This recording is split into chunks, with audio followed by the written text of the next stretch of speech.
சொல்லியிருந்தாங்க. இது மாதிரி ஒவ்வொரு மாநிலத்தை பற்றி சொல்லியிருந்தாங்க. சில இடங்களில் தவறாக இருக்குது, சில இடங்களில் சரியாக இருந்திருக்கு. ஏறக்குறைய சர்வே கான்ஷியஸ் சர்வே நடத்தியிருக்காங்க அப்படின்னு சொல்லி முடிவு பண்ணலாம். அவங்களுடைய சர்வே படி அதிகபட்சமாக 295 காங்கிரஸ் கூட்டணி கிடைக்கும். பாரதிய ஜனதா கட்சிக்கு கூட்டணிக்கு 265 270 கிடைக்கும் அப்படின்னு சொல்லியிருந்தாங்க. அதனால் எதுவுமே எந்த தேர்தல் கணிப்புமே முழுக்க முழுக்க சரியானதாக இருக்காது. ஆனால் அந்த தேர்தல் கணிப்பு முறையாக நடத்தப்பெற்றது அப்படிங்கிறதுல சந்தேகம் இல்லை. சாம்பிள் சர்வே தப்பாக இருக்கலாம், ஆனால் மற்றபடி 350 வரும்.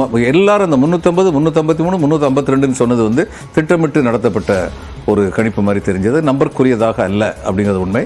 ஆனால் இன்னைக்கு உள்ள நிலவரம் என்ன? பாரதிய ஜனதா கூட்டணி மேலே இருக்காங்க. இன்னும் முற்ற முழுக்க வாக்குகள் எண்ணப்படவில்லை. இன்னும் கொஞ்சம் பொறுத்து இருந்து தான் முற்ற முடிவை பார்க்கணும். திரு கோலகல சீனிவாசன், உங்களுடைய முதற்கட்ட கருத்து. ஆட்சி அதிகாரம் அப்படிங்கிறது இப்போ வந்திருக்கிற ப்ரொஜெக்ஷன் படி என்டிஏ கையில் தான் இருக்குது. என்டிஏவெல்லாம் தாண்டி போயிடல.